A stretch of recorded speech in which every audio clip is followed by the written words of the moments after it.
Oke, Assalamualaikum warahmatullahi wabarakatuh. Selamat sore. Jadi mungkin saya perkenalan terlebih dahulu. Saya Vicky Putra di sini, NBM 19171 dari Paralel D, Grup C. Jadi saya di sini nggak sendiri, saya ditemani sama partner saya, Mas Muhammad Nabil Jamadi, dengan NBM 169. Jadi kami di sini hari ini mau menjelaskan sedikit tentang praktikum modul kedua, jadi mikroskopi. Mungkin Mas Nabil bisa dibantu share screen. Oke, mikroskopi. Nah, mikroskopi ini apa sih? Mikroskopi ini sebuah alat untuk melihat benda-benda kecil, jadi mikro, ukurannya kecil, yang nggak terlihat oleh kasat mata. Jadi prinsip kerjanya itu berdasarkan pembiasan 2 kali pada lensa objektif dan okuler. Next. Nah, dari mikroskopi sendiri itu dibagi ada beberapa jenis. Di sini tentunya ada 3. Ada mikroskop cahaya, mikroskop stereo, sama mikroskop elektron. Next. Nah, untuk penjelasan lebih rinci terkait prinsip kerjanya mikroskop ini sebenarnya seperti apa. Jadi prinsip kerja dari mikroskop sendiri itu cahaya lampu ataupun matahari itu yang dibiaskan oleh lensa kondensor. Setelah melewati lensa kondensor nanti sinar itu mengenai spesimennya, lalu diteruskan oleh lensa objektif. Nah, lensa objektif ini merupakan bagian yang paling penting dari mikroskop karena di lensa ini itu dapat diketahui perbesaran yang dilakukan mikroskopnya. Jadi sinar yang diteruskan oleh lensa objektif itu ditangkap oleh lensa okuler, terus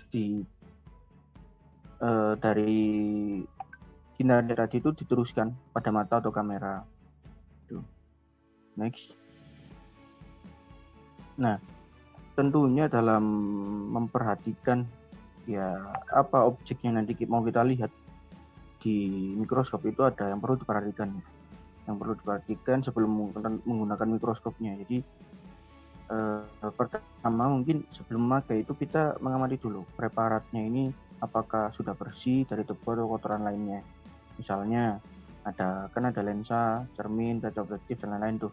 Nah itu kalau misalkan memang belum bersih, itu dibersihkan dulu dengan kain yang halus atau kapas.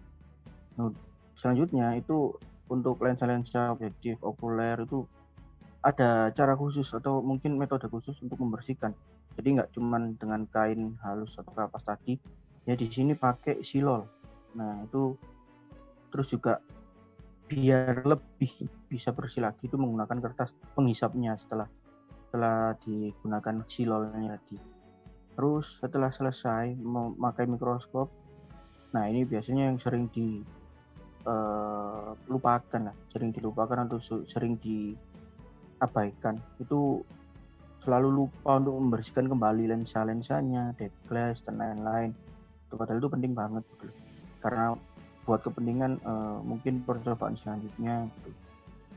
Terus yang keempat itu harus ingat, terus setelah ya ini berhubungan dengan poin ketiga tadi, kita di sini harus mengingat kalau alat-alat ini perlu dirawat dengan sebaik-baiknya karena namanya alat, namanya barang kalau nggak dirawat dengan baik ya next atau lanjutannya itu pasti nanti bakal ya nggak akan baik ketika digunakan lagi gitu. Orang kalau kita misalkan dirawat aja terkadang masih saja ada mungkin error atau gimana, apalagi nggak dirawat. Next mungkin. Nah ini untuk mikroskop, jadi bagian-bagiannya di sini yang ada di gambar itu mikroskop, kalau saya bilang mikroskop sederhana ya, mikroskop sederhana di mana ini cahayanya membutuhkan cahaya dari cahaya matahari. Jadi bagian-bagiannya sendiri di sini ada poin A itu lensa okulernya, jadi kita melihatnya di situ. Terus ada tabung mikroskop, ada revolver di situ, ada lensa objektif pembesaran lemah, lalu lensa objektif pembesaran kuat, ada meja mikroskopnya di poin F itu buat meletakkan preparatnya atau sampelnya di situ. Klip penjepit itu untuk menjepit preparatnya biar nggak goyang, biar nggak ketika pengamatan itu biar stay di situ. Terus ada kaki mikroskop itu ya buat penyangga aja, penyangga mikroskopnya biar datar, biar ketika diletakkan itu bisa ya ada apa ya, ada yang dipijak dengan baik biar mikroskopnya ready nggak goyang-goyang. Terus ada cermin ya di sini untuk memperoleh sumber cahayanya dari sini. Lalu ada diafragma di poin C. Terus ada lengan mikroskopnya itu biar kita nanti bisa kayak membawanya biar lebih mudah itu di lengan mikroskop, membawa kemana-mana gitu, misalkan memindahkan atau keperluan memindahkan atau merawat itu yang kita pegang lengannya. Terus ada pemutar halus dan juga pemutar kasar. Mungkin bisa next. Nah, mungkin untuk yang selanjutnya ini bisa dijelaskan oleh teman saya. Silakan Mas Nabil. Ya. Baik, untuk selanjutnya itu ada tabel perbedaan antara mikroskop cahaya dengan mikroskop elektron. Nah, di sini bila ditinjau, yang pertama itu komponennya yaitu sumber radiasi. Kalau mikroskop cahaya sendiri itu terkadang kita menggunakan cahaya matahari itu yang untuk mikroskop yang sederhana. Yang kedua itu ada cahaya lampu. Di situ kita menggunakan energi listrik dan mengubahnya menjadi cahaya pada lampu itu. Lalu untuk mikroskop elektron sendiri, yaitu sumber radiasinya itu dengan elektron. Lalu untuk bila ditinjau dengan panjang gelombang, itu mikroskop cahaya itu besarnya itu sekitar 400 sampai 700 nanometer. Sementara kalau mikroskop elektron itu panjang gelombangnya sekitar 4 nanometer pada 50 kilovolt. Lalu bila ditinjau dari pembesaran maksimumnya, itu mikroskop cahaya itu maksimumnya 1000 kali lipat. Sementara kalau mikroskop elektron itu pembesaran maksimumnya itu 100.000 kali. Lalu untuk bila ditinjau dari lensa, kalau mikroskop cahaya itu menggunakan kaca. Kalau mikroskop elektron itu menggunakan elektromagnetik, gelombang elektromagnetik. Lalu untuk mikroskop cahaya itu spesimennya itu hidup bisa, mati pun juga bisa. Jadi objek yang akan diamati itu tidak harus selalu hidup. Jadi mati pun bisa untuk mikroskop cahaya ini bisa diamati. Lalu sementara untuk mikroskop elektron ini berbeda dengan mikroskop cahaya. Jadi yang bisa diamati itu hanya benda-benda yang tidak hidup atau mati. Lalu bila ditinjau pewarnaannya, bila mikroskop cahaya ini membutuhkan zat warna untuk merefleksikan warna-warna yang pada objek tadi, objek yang akan diamati. Lalu sementara untuk mikroskop elektron itu mengandung logam berat untuk merefleksikan elektron tersebut. Jadi bukan warna, namun logam berat untuk mikroskop elektron sendiri. Lalu untuk bayangannya, itu mikroskop cahaya itu berwarna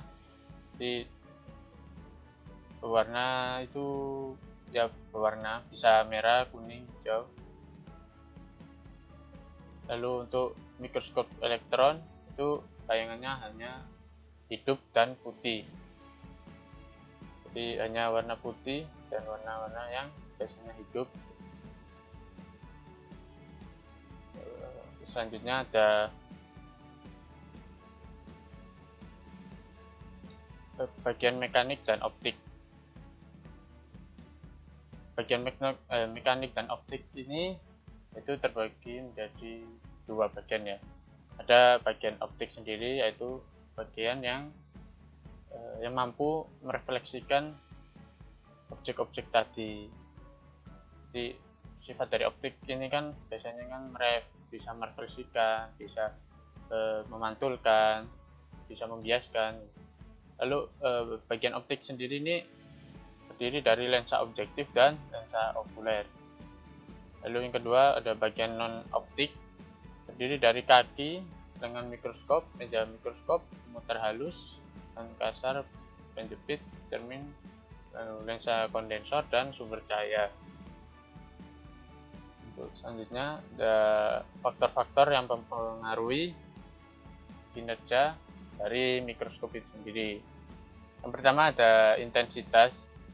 Jadi rentang intensitas cahaya yang seharusnya dimiliki mikroskop ini yaitu dari level 1 hingga level 6. 1 itu memiliki intensitas yang kurang kuat. Jadi nilai 1 itu intensitasnya masih kurang kuat, kurang terang itu. Dan level 6 itu memiliki intensitas yang paling tinggi atau yang paling terang. Nah, intensitas ini itu mempengaruhi gelap terang hasil bayangan mikroskopnya tadi. Jadi kalau semakin besar intensitasnya, maka semakin jelas hasil bayangannya karena semakin terang tadi. Lalu yang kedua faktor-faktornya yaitu pencahayaan pada mikroskop. Cahaya adalah cahaya polikromatis. Sumber cahaya bisa dapat lewat cahaya matahari ataupun dari sumber cahaya sendiri atau sumber cahaya lampu tadi. Pencahayaan yang tepat itu adalah cahaya yang memiliki daya tembus yang paling besar. Daya tembus yang paling besar itu didapatkan bila panjang gelombang itu paling kecil. Dan kebetulan yang panjang gelombangnya paling besar itu adalah warna merah. Dan semakin ke bawah itu ke arah ungu semakin kecil. Jadi warna ungu ini memiliki daya tembus yang paling besar karena panjang gelombangnya yang memiliki panjang gelombang yang kecil, paling kecil. Maka untuk mendapatkan hasil yang bagus itu sebaiknya gunakan cahaya yang warna ungu. Lalu yang ketiga itu filter. Filter ini memiliki berbagai macam warna seperti merah, jingga, kuning, hijau, biru, nila, dan ungu. Filter ini digunakan untuk menyaring warna sehingga didapatkan warna sesuai filter. Karena cahaya yang digunakan biasanya berwarna putih atau polikromatis. Maka bisa digunakan filter berwarna ungu untuk mendapatkan hasil yang lebih jelas. Filter ini biasanya berbentuk bulat dan diletakkan di diafragma. Ini ada aplikasi dari mikroskop ini sendiri, yaitu salah satu penerapan mikroskop jadi untuk mengamati bakteri. Bakteri ini kan merupakan organisasi primitif atau sederhana, uniseluler dan prokaryotik. Jadi ini tidak memiliki inti sel kalau prokaryotik dan mikroskopis terkecil. Dari itu kan terkecil. Tetapi organisme ini tidak dapat dipelajari atau diamati dengan mata telanjang karena strukturnya yang tergolong sangat kecil.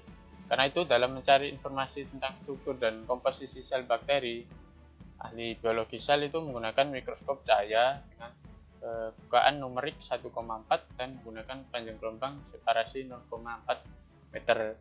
Tetapi masih ada struktur seluler tertentu yang masih saja tidak bisa dilihat dengan mata telanjang.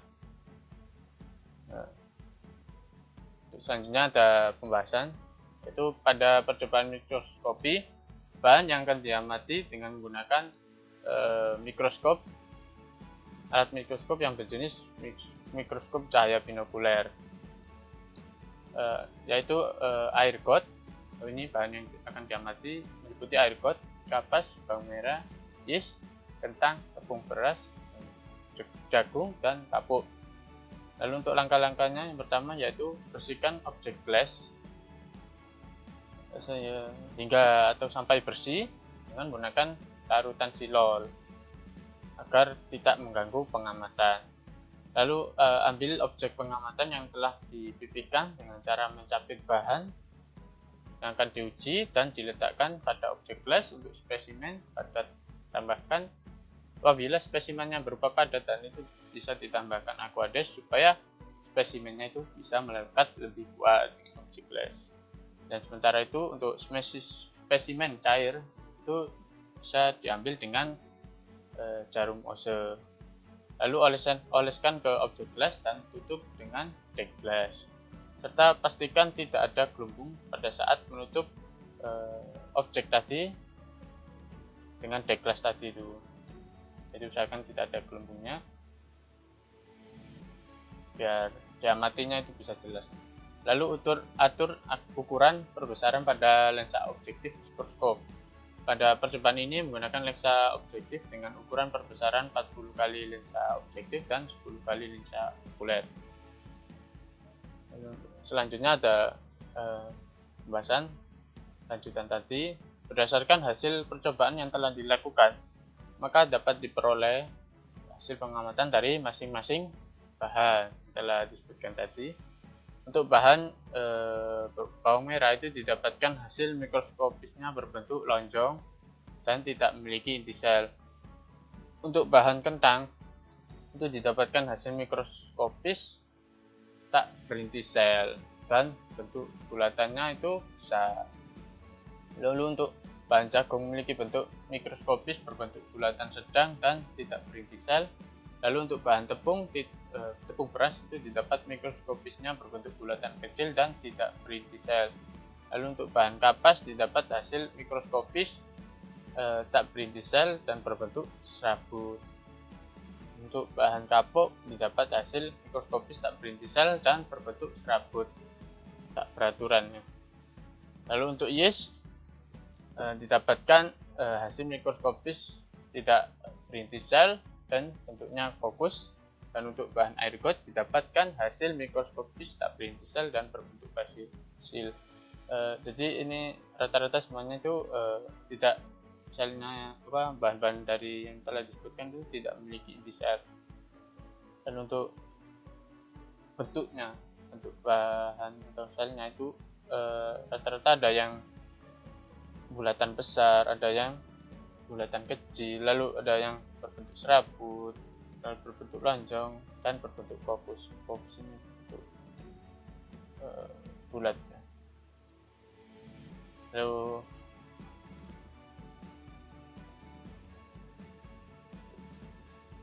terima kasih. Itu saja yang dari kelompok kami saya sampaikan mengenai materi mikroskopi dan praktikum mikrobiologi. Kami dari kelompok C sesi D3 dari paralel D, mohon maaf apabila terdapat kata-kata yang kurang berkenan dan sikap yang kurang sopan. Kurang lebihnya mohon maaf. Terima kasih. Assalamualaikum warahmatullahi wabarakatuh.